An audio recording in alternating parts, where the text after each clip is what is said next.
Vamos entrar só um pouquinho? É aqui, é nesse cantinho que eu moro. Tem uma sala que deveria ser sala de visitas e uma mesa de refeição, mas como é muito pequena e eu tenho livros, a área de serviço, daí o banheirinho. Isso aqui é suficiente para eu viver. Eu tenho um sobrinho, meu Rafael, que ele tem síndrome de Down, e vez por outra ele vem ficar um tempinho comigo. Então ele fica aqui é a caminha dele, ali é minha mãe, né? Aqui são uns desenhozinhos de um sobrinho meu que já faleceu. E quando você foi prefeita, já morava aqui? Já morava aqui. Isso aqui é suficiente, né? Eu moro sozinha, a não ser quando tem esse meu sobrinho, ou alguma irmã, ou outro sobrinho.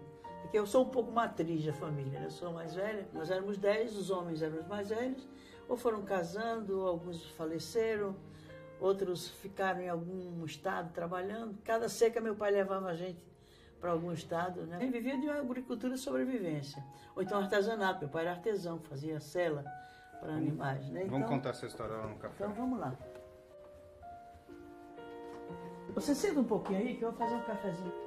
Você estava contando que seu pai era artesão. Ele era celeiro, né? Fazia sela. E eu ajudava ele a bordar a sela. Meu pai era uma pessoa doce, pessoa sensível, né? Já a mamãe era da durona. Mas para controlar 10 filhos, minha mãe era mulher bonita, mas a família toda muito pobre, os pais dela também eram muito pobres, né? Quando não tinha chuva, não tinha algodão, não tinha comida, tinha que arribar. Quando a gente estava arribando, quer dizer, saindo da cidadezinha de madrugada, aqueles animais, não eram mais, eram os dois. Eles punham os caçoás, aquilo que monta no animal, como se fossem caixas, né? As crianças, nós pequenininhos, ficavam lá. Eu me lembro, um sol, que imagina o sol de uma seca no alto sertão da Paraíba. Era uma coisa terrível. Um calor, um sofrimento. Eu engoli o choro que era para não mostrar que eu estava chorando, que eu estava sofrendo. Porque eu já percebia que a barra dos meus pais, dos adultos, já era muito pesada. Muito cedo eu descobri, né, que aquela realidade não era uma realidade justa. E uma coisa que me tocou muito fortemente, desde muito criança, onde é que eles puseram, acho que deixaram lá, a xícara, tá aqui, é que eu tinha que estudar. Estava a sensação que eu tinha que estudar. E lá só tinha um grupo escolar. Eram 5 anos. Eu fiz os 5 anos. Quando terminou os 5 anos, eu tinha que ir para outra cidade para fazer o exame de admissão, que era uma espécie de vestibular.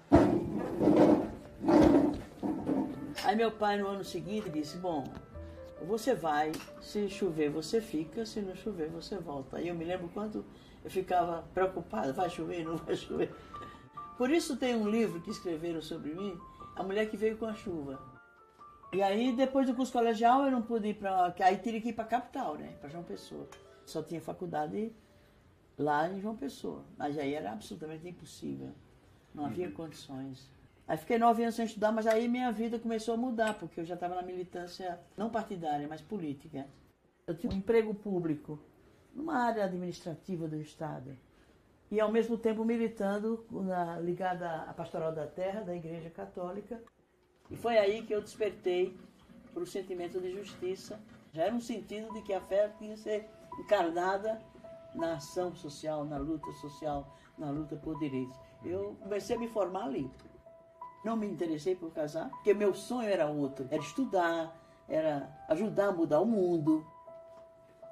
Aí uma amiga minha, uma irmã de caridade, muito amiga nossa. Não sei se era irmão dela, um dos membros do quarto exército lá, não sei se era o general, enfim. Ela disse, eu vou ver como é que está a tua situação lá, se realmente é grave, se não é. Aí ela foi falar com ele disse, é muito grave, é melhor ela não ficar aqui. Aí eu vim embora para São Paulo. Eu já tinha estudado aqui, já tinha feito alguns vínculos aqui em São Paulo, mas eu fui muito constrangida, assim, muito magoada, com uma sensação de estar deixando a luta para trás, sabe? Eu já estava trabalhando precariamente como assistente social na prefeitura, aí resolvi ficar na prefeitura. E aí foi o trabalho nas favelas, nos cortiços, com a população moradora de favela, sendo despejada das áreas ocupadas. E aí eu me dei conta de que a luta era a mesma, pela mesma causa. Lá era a questão da terra no campo, aqui é a questão da terra na cidade, destinada à moradia. Aí eu me identifiquei, eu digo, não, é aqui que eu tenho que lutar. Minha atuação profissional foi muito ligada a essa luta de resistência da população favelada, da população que ocupava os espaços e era reprimida. E eu estou na política por eles, sabia?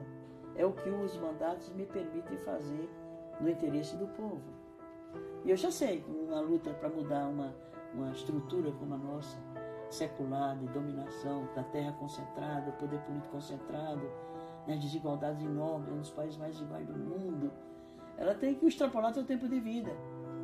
Eu somo vários traços em mim que não é que justificam, explicam a força do preconceito. Eu ousar ser prefeito de São Paulo.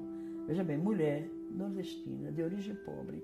Foi uma aventura dentro do próprio partido. O Lula não era a favor, o Zé Dirceu não era a favor, o Rui Falcão, que era o presidente municipal, não era a favor, nenhum cacique do partido era a favor da minha pré-candidatura. E terminou dando uma zebra lá dentro do partido, eu ganhei. Uma campanha muito modesta. O carro que eu tinha era uma Brasília, sabe aquela antiga? Essa Brasília ela não marcava o combustível. Ficava sempre no meio do caminho que tinha faltado gasolina, né? O caminhãozinho que carregava o serviço de som era tão velhinho, tão cansado, tão fraquinho. Quando chegava numa subidazinha, precisava empurrar. Então a campanha se deu toda assim. Mas foi uma campanha que foi crescendo, crescendo, crescendo. Não nas pesquisas. Eu cheguei no dia da eleição com 18% em terceiro lugar. E o fato é que no dia da eleição o jogo virou. E quando veio a notícia da pesquisa de boca de urna, aí eu estava em primeiro lugar. Aí eu, Suplicy e Genuíno celebramos com um copo de caldo de cana, numa banquinha de caldo de cana lá na freguesia do Ó. Isso foi em novembro, 15 de novembro. 30 de novembro foi meu aniversário. Aí eu fui à minha cidadezinha. Fazia tempo que eu não ia lá, o Iraúna. E eu sentia que eu tinha que ir lá beber na fonte. Ao chegar naquela cidadezinha, a cidade inteira estava na rua. Então foi uma grande festa, uma grande lavada de alma daquele povo sofrido. Nunca me senti assim eufórica, olha, prefeito de São Paulo. Não mesmo, podem acreditar. Eu sentia o peso da responsabilidade. Eu recebi a máquina completamente deteriorada. E aí eu tive que recuperar a cidade. E aí eu encontrei a resistência por lado das empresas, dos prestadores de serviços. Eu disse assim, olha, pode ser a última coisa que eu faço na minha vida, mas os senhores não vão conseguir inviabilizar essa tarefa que o povo me confiou, não. Teria N situações para contar, como foi, não foi fácil. Tribunal de Contas do município. Maluf nomeou a maioria dele lá e virou um aparelho político contra nosso governo, junto com a Câmara Municipal, que tinha minoria. Todas as minhas contas foram rejeitadas. E a primeira, quando foi rejeitada, a Câmara de Vereadores ameaçou caçar meu mandato. Aí a população foi para a Câmara Municipal, ficou 4 dias, 4 noites, enquanto não conseguiu que a Câmara não aceitasse parecer no tribunal pela rejeição da minha conta, eles não saíram de lá. Eu tinha a Câmara contra mim, o partido contra mim, vamos buscar o poder popular. E foi o poder popular que sustentou o nosso governo. Um governo que só conta com a base congressual é um governo que se submete à lógica do fisiologismo, do clientelismo, da promiscuidade entre os poderes. E se é para fazer assim, a direita vai melhor que nós. A minha fé é a fé no poder popular. A governabilidade quem dá é o povo. Nós estamos diante de um desafio enorme e uma responsabilidade histórica. Não basta só a ideologia, não basta só a doutrina, não basta só a ética e a filosofia. Nós temos que ser pragmáticos do ponto de vista de encontrar soluções práticas, viáveis, execuíveis, criativas, inovadoras para os problemas.